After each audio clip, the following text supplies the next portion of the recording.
Hi and welcome to PolyOriginals with Fiona Abel-Smith. So today I thought we'd have a go at doing this fun little pendant.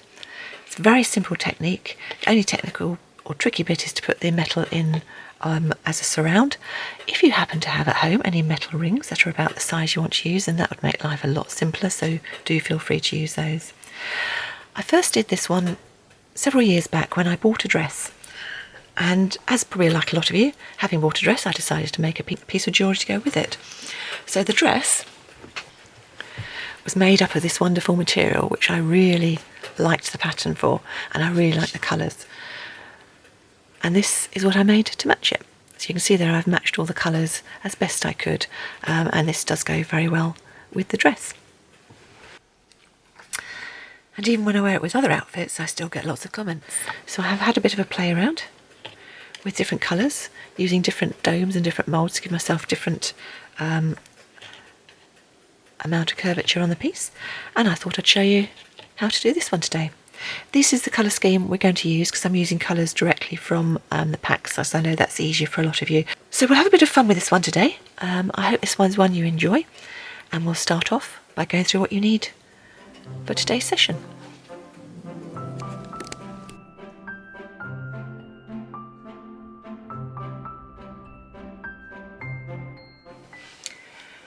So here's the equipment we will need for the project we're doing today. This is part of it. It looks like quite a lot, but when you break it down, it's actually some very simple tools.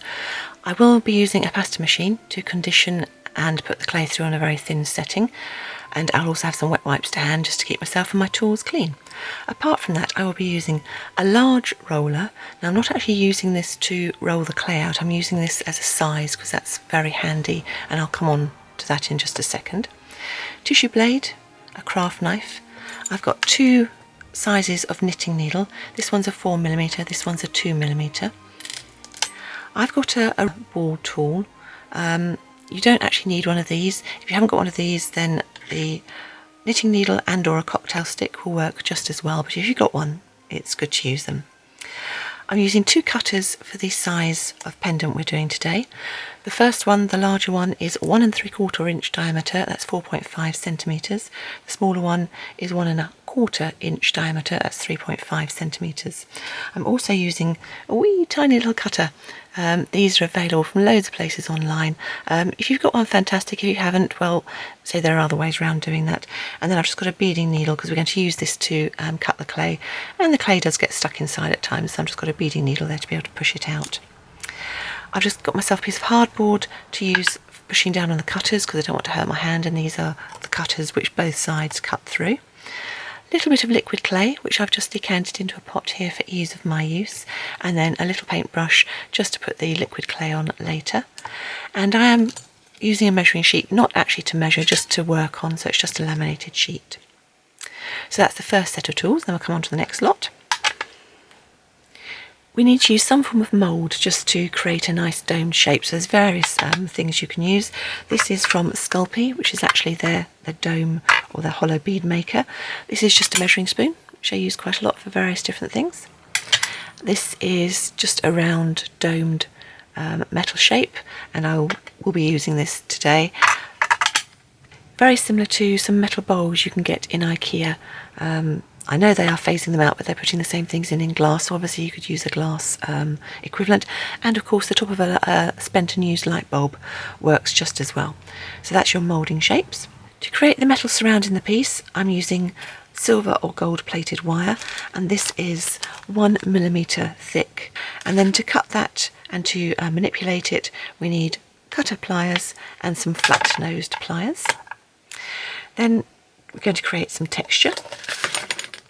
Any texture sheets will do. Today I'm using this one, which is the organic texture stamp Woods by Melanie Muir, and I've found that for the size cutter I'm using, this shape here is perfect to give a nice surround. Once we've got our texture, we need to put some gilding on it. Gilder's paste is fantastic. I use this type, Goldfinger. It comes in tubes, it means you can seal the lids up and it lasts for ages. If you haven't got that, ordinary Gilder's paste is absolutely fine. If you haven't got that, mica powder works, and if you haven't got that, then acrylic paint in either silver or gold would also work. So just use whatever you have to hand. You'll also need some varnish just to finish the piece off. Today I'm going to be using the Fiona varnish, so that's one brand. The Darby works very well. There's also the Deep Shine by Teresa Salgado of Tiny Pandora. That works very well as well. So whatever finish you want to use. But today I don't want a particularly shiny finish, so I'm just going to use one coat of the Fimo. We're also going to use something to mark our wire with, so either a Sharpie or a pencil. Again, either work well. I'm going to use a soapstone to press down my pattern, and for that I'm also going to use a little bit of greaseproof paper or wax paper, just a small amount, something like that. And then the last thing we're going to need is some sandpaper, just to sand off any sharp ends of the metal piece, and that's 240 grit wet dry sandpaper. So I think that's all the tools we need, so now we'll move on to the clay.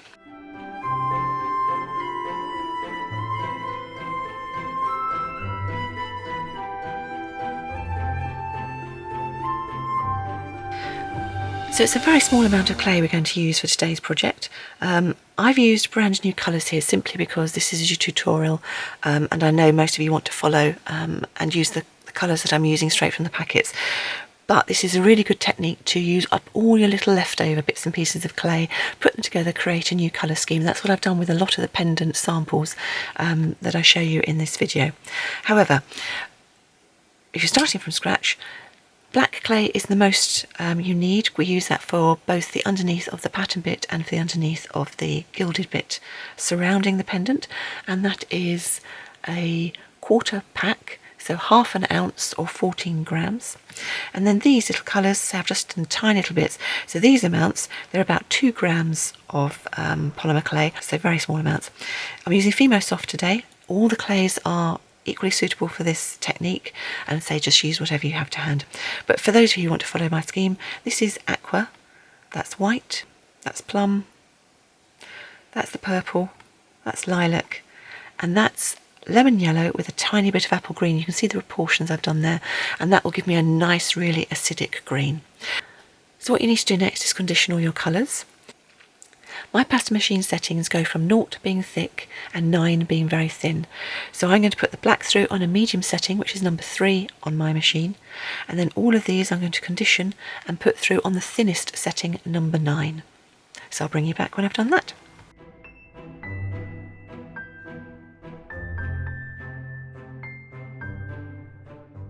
So we're going to replicate our material in a very simple way, just creating tiny little offcuts, stripes and shards of the colours and putting them on the black clay. And what I do to start with, I just use the round circle, and just as a template, I've given myself a little bit of the round there so I can see what I'm doing.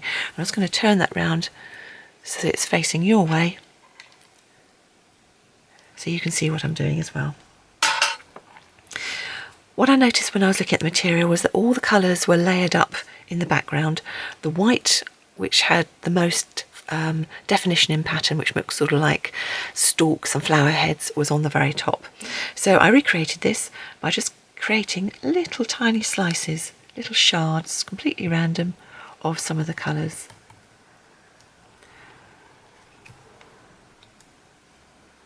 And just placing them on top. I work with one colour at a time.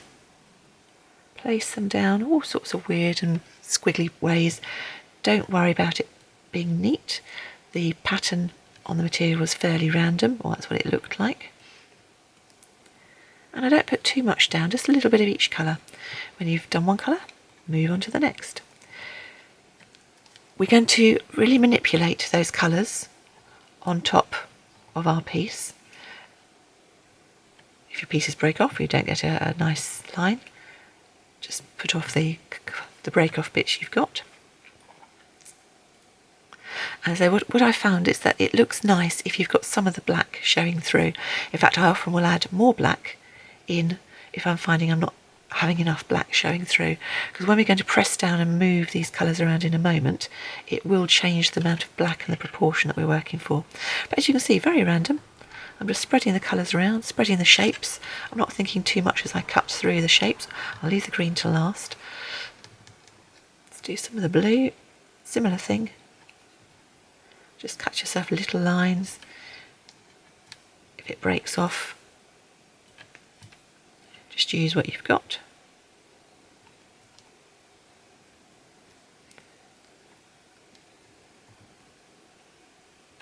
There we go, for all the random patterns in the background. Now the green, I'm going to use as one of my more focal colours, and I noticed again in the pattern on the material the green was a more focal colour. And there's two ways you can do this. You can create all sorts of weird and wonderful little shapes like that, and these tended to be larger shapes. Or if you've got one of these ball tools, if you actually just pull some of your green off, it creates automatically some really lovely weird sort of shapes. Again, not too big, spread them around a little bit. And I think that will probably do. So what we do next is, again with your ball tool or with the end of a knitting needle, or if you haven't got either of those, you can do it with a cocktail stick, and I'll show you the difference between the three. Just smudge and smooth these in, because again, in the material, a lot of the clays were sort of, a lot of the colours were mixing into the background.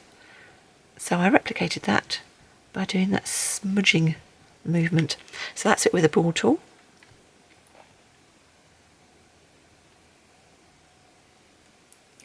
There it is, using the back or the end of a blunt-ended knitting needle, and same sort of thing with the cocktail stick. Whatever you do, you can just smush all the colours back down, and we're going to smooth these all in a little bit later.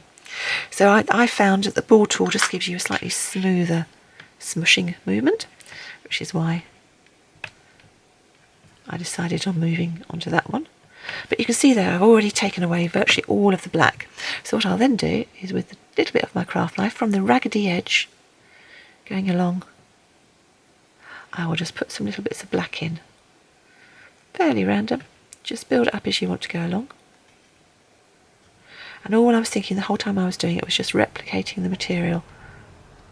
And I noticed a lot of things were going in lines, which is why I'm putting these black splodges sort of in lines. And when you've done that, the last thing to do is to move on to the white. So with the white, as I said, I noticed that that was the bit that was topmost on the material, and it looked as though it was the piece that had most of the pattern within it. So I replicated that by taking this tiny little cutter, and I was going to cut myself lots of little circles.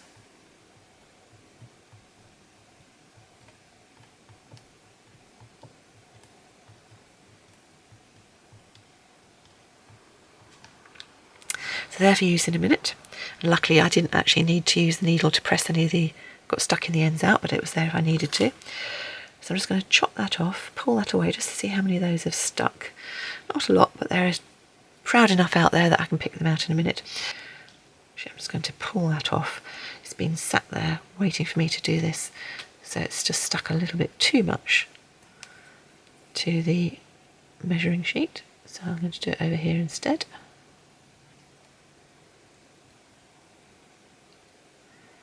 And just lay those again randomly on top.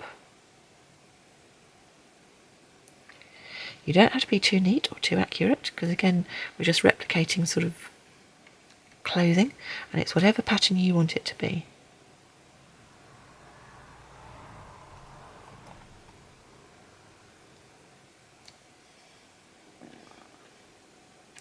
They can go all the way through, or you can have them so they go just part way through. Let's do a short one there and have him so he stops there.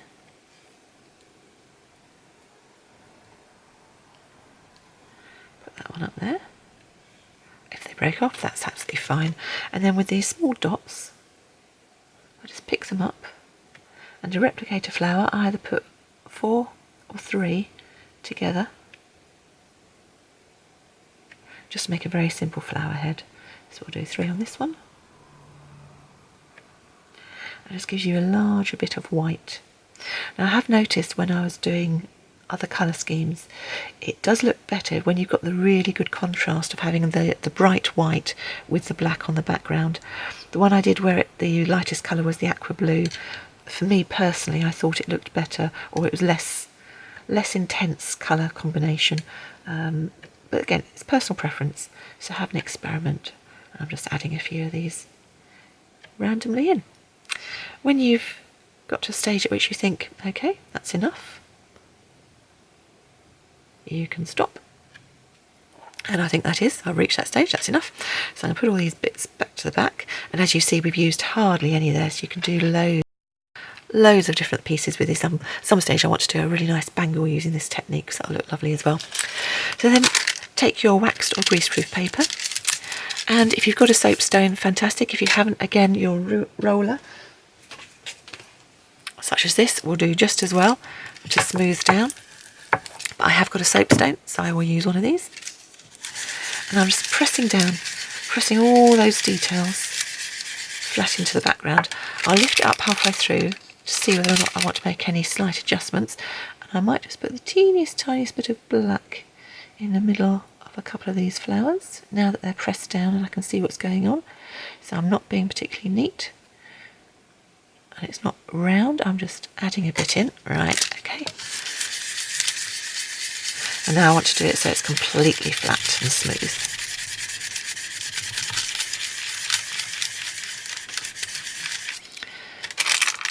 Pull off.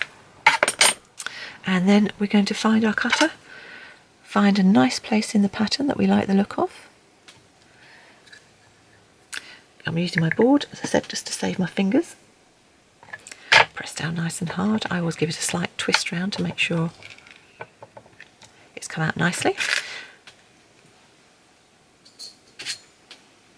And then with our tissue blade, just gently manoeuvre him off. Try not to distort the shape at all.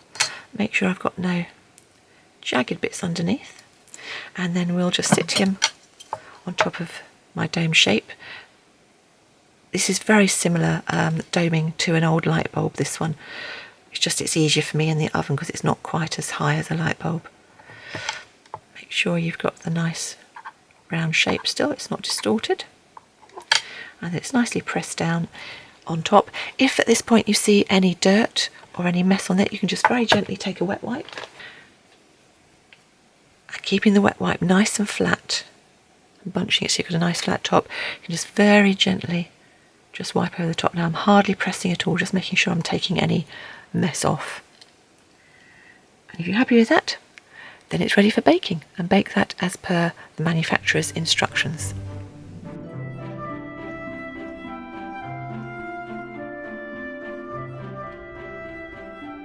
So whilst that bit's baking, we can start on the background colour, the surround for our pendant. So I've taken the remainder of the black clay, put it back through the pasta machine loads of times to make sure that all the colours are mixed back in. And the great thing about black, of course, that amount of colour isn't going to change the colour of the black at all.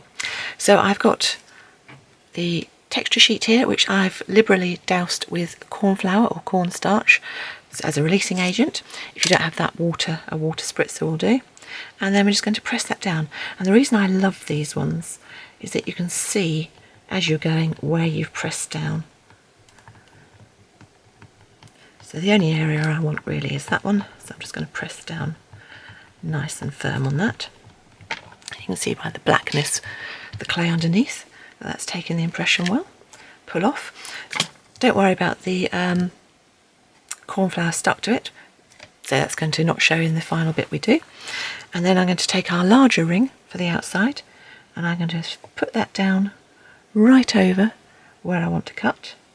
And as I say, this one happens to be perfect because it's just the right size for that surround. And then with the hardboard, again, just to save my hands, pressing down nice and firmly, give a little twist and take the excess away. And there's our background shape.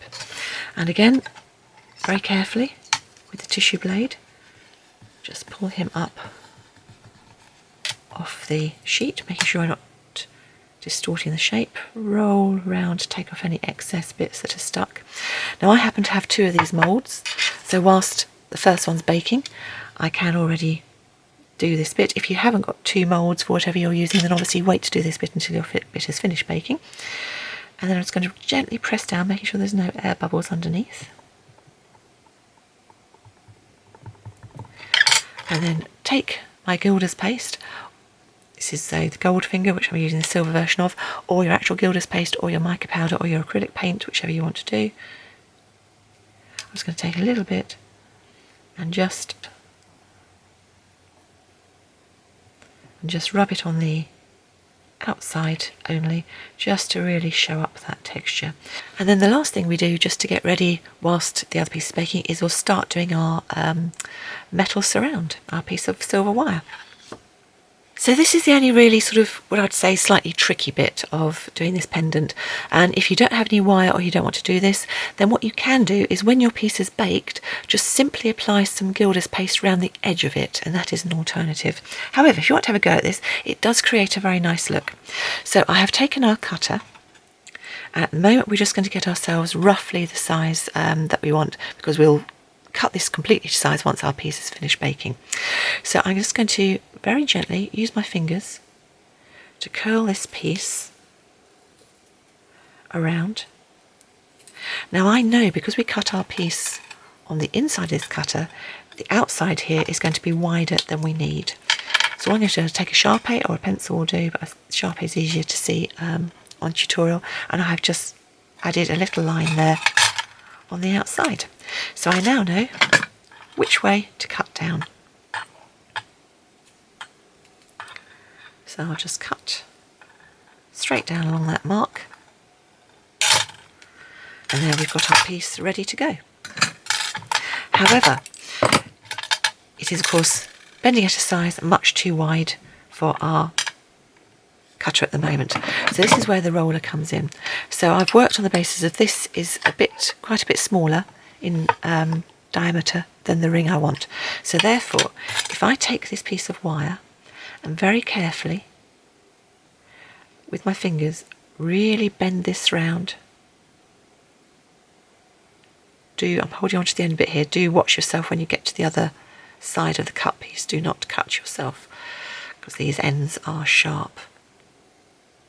I'm really pressing down to make sure that's nicely round.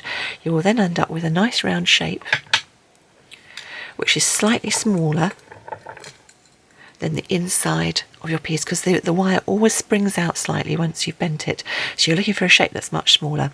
We can now leave that, and then when our piece is finished baking, we leave it in place on our mould, and we can then fit this to go around the outside and cut it to the right size when it's on the mould still.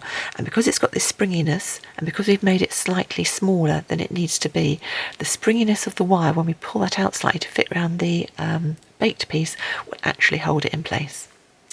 Okay, so all we need to do now is to wait for our piece to finish cooking, and then we can do the next stage.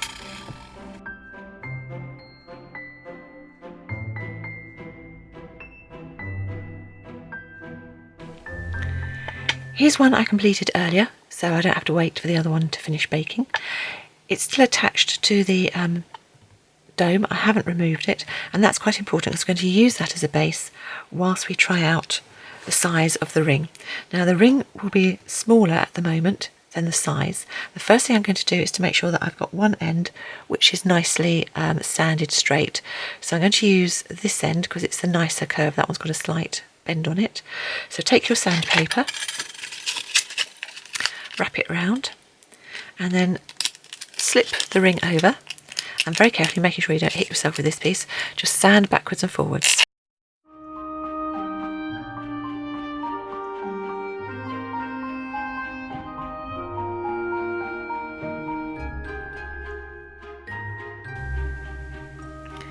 And what I'm looking for is a nice straight end, which is what I've got. So having got one end straight, I can now gently push that round, and this is where it's good to leave it on the piece, because if you can see there, it's actually come wide of the piece. So my piece has now come off, that's fine, I'll still leave it on there. So if yours stays on, that's better, but if it does come off, it's not the end of the world.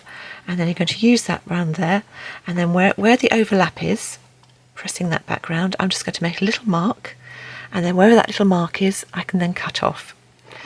So put him back on, and either with a Sharpie, or I'm going to use a pencil. So either with a Sharpie or with a pencil. So you can see where the overlap is there. So just slightly wider. I'm going to give myself a little pencil mark there so I know where to cut it down, and I'm going to cut slightly to this side of it, give myself a little bit excess to work with, and also bearing in mind I'm going to again sand that side. So let's just chop him off.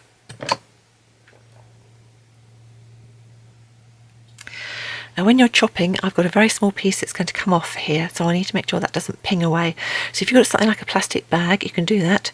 What I do is I actually hold it completely in my hand, making sure my hand's nowhere near the pliers, so I'm not chopping my hand, but just to make sure that that bit doesn't fly away and catch my eye or anyone else's. So I've got that bit there, so then dispose of that piece nice and safely. So I need to make sure that this is going to go down and sit level, so I'm just pulling that down so it sits, and then we'll see how we're doing for size. Right, I probably need to make it a bit smaller, because can you see here it's going around, and I'm just going to change the shape so it pushes in nicely, and then we'll have a look, see. So yes, a fraction more can come off. So I'm going to do exactly the same, take a fraction more. And you'll keep on doing that, keep on finessing it until such time as you've got it completely right. And so I'm going to take a fraction more off, and then I'll sand that, and then we'll have a piece that will perfectly fit around the top of our finished piece of pattern. Okay, so there we go. I finished sanding the piece, I've cut it, and it's more or less a perfect fit, and I'll just finesse it if I need to when it then sits around the final piece. So if at this stage I look at the top of that and I think it needs a little bit of sanding just to take away any mess or dirt I've got on it, then I'll do it at this stage. Wet, dry sandpaper, and I'd do it just straightforward 600 grit, because I'm not taking a lot off because I don't want to take the pattern off. There might just be a little bit of dirt on the top of that. So that's something you could do at this stage if you want to.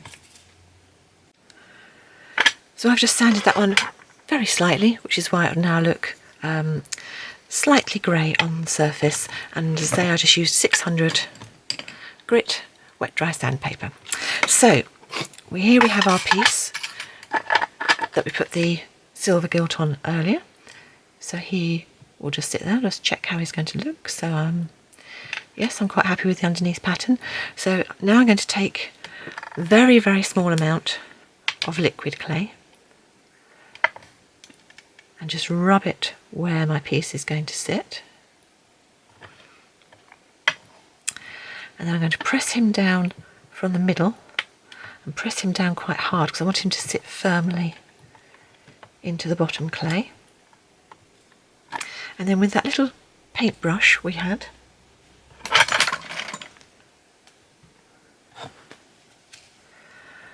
I'm going to take a little liquid clay and just put some in right round the outside of where our metal band is going to sit, because I want that to sit very close in next to the polymer clay.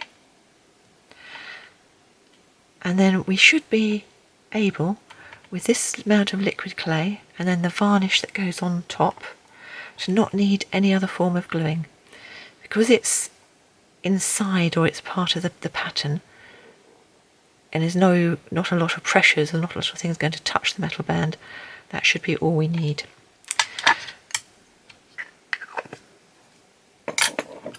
So now, moment of truth, let's see whether this actually works. So because that one is cooked, we should be able to just very gently and very simply press that down. So there we go, there's the metal band sat in. So what I will do now is just make sure any excess clay comes off, the liquid clay that was, and then that's ready to bake as per your manufacturer's instructions for the brand of clay that you are using. So we'll come back when that one is baked. So here's our piece out of the oven. Take him off the dome. And what we need to do now is to fit the bail on the back. And in the original, I just created my own bail, which I then covered the back. It was done with black clay, covered the back with the silver gilt again. So we'll do the same with this one. So I've put what's left of my black clay through setting number 3 on my machine, which is a medium setting. I'm just going to cut myself off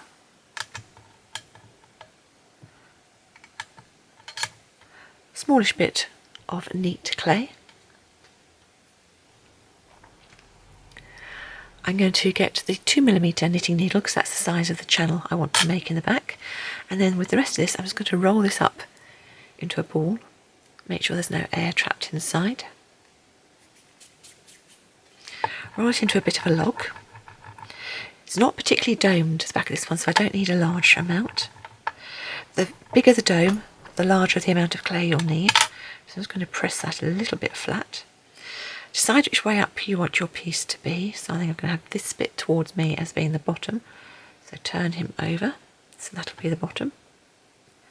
And then just sit a little bit of excess clay you've got in, and then put your knitting needle across and press down.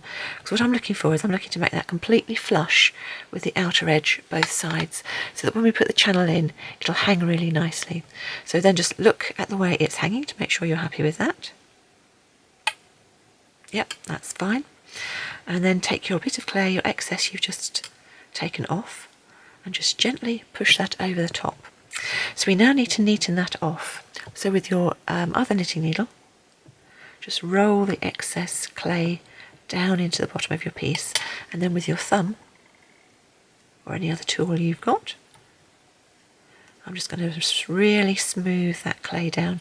So I want a nice seamless edge as it merges into the background, because remember we're going to gild that. Same with the top. And with this one it's more a case of pressing it flat against the edge of your piece. Same thing I'm going to do again with my thumb. Just pressing it to make it nice and smooth. Take off any excess where it hits the top. And now what I'm going to do is I'm going to twist, keeping my thumb on the top, twist this knitting needle so that I can gently pull it out. I'm going to pull it out just short of one end only, and then with your tissue blade you can cut down to create a nice neat edge. Pull the excess away, and then you have a nice neat edge for your channel. Repeat on the other side. So pull this all the way back through. Again, I'm going to pull it so it's come out this side. Try and make it even, symmetrical if you can. So I think it's probably about there. Same thing again, pull off the excess to leave you with a nice neat edge. And if you're happy that's pretty symmetrical and the needle's going nicely through, you've got yourself a nice neat channel to which to put any beads or cords or anything else so that your piece will hang very nicely. So now put it back in the oven, but this time whatever dome or moulded shape you've used, sit it on the inside, and then that'll keep your shape. So as per normal, cook that as per the manufacturer's cooking instructions. And when we come back, we'll have the last bit to do. Once the piece is baked, all we need to do now is to add the gilder's paste to the back. Have a wet wipe ready to hand. And my main tip would be try and make sure you don't get any dirty fingers on the front piece, because you don't want to get any of the gilder's paste on that.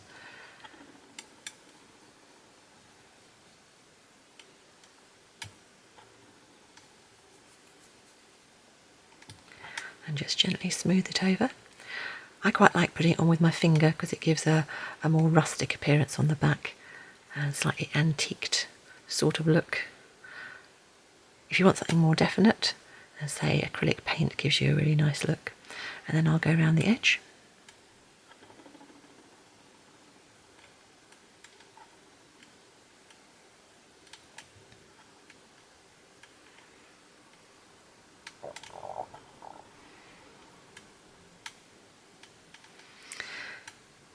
Sometimes just retouch up just along the outer side, and then just leave that, wash your hands, leave that to dry. And by that it's dryish, but in order to put the varnish over I usually leave it to at least 20 minutes to an hour, and then we can give it a coat of varnish and our piece will be finished.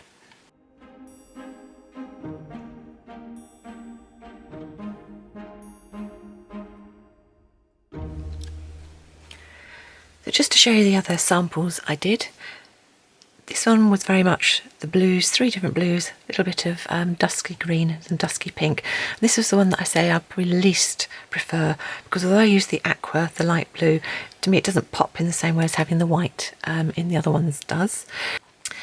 This isn't actually my original necklace, but it's as near to it as I could get for a nice simplified tutorial. So I remade the colours that I used. So these are the colours that I used for this one. So you've got a couple of very light greens and then 3 dusky pinks. And as I say, I matched those very much to the colours of the material that I was using. And then this is the brighter one with the golds and the reds. So we've got red. That pink's actually that red with a bit of white in. Then nice sort of like light peachy colour, bright green and some white. So there's just some possible colour variations for you, but I'm sure you'll come up with some wonderful ones of your own. And I'd love to see photos of what you come up with. So here is our finished piece, all finished and varnished, and just with 1 layer of varnish just to give it a soft sheen on the top. So you can now sit amongst all the others. As I say, that was for me quite a fun tutorial to do. Nice and simple technique, just go very random, and it's a great way of using up tiny little bits of leftover clay and putting them together to give you a nice new look. I hope you enjoyed that one. If you did, don't forget to like, and if you haven't already, subscribe, because I really do appreciate it when people do that. And I look forward to seeing you in the next one. Thank you so much as always for watching. Bye for now. Bye.